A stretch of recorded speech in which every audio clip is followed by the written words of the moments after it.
मस्जिद नबवी का सेहन था और एक शख्स कोने में बैठ के दुआ मांग रहा है। जरा उसके दुआ के लफ्ज सुनिए। अल्लाहुम्मा इन्नी अस्अलुका बिअन्नका अंतल्लाह। ए अल्लाह, मैं तुझसे इसलिए मांगता हूं कि तू मेरा अल्लाह जो है।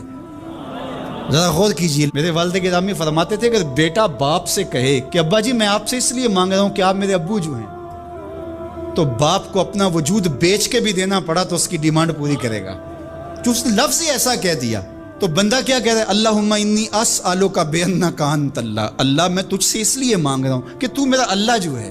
ला इलाहा इल्ला अंता, तेरे अलावा कोई है भी तो नहीं।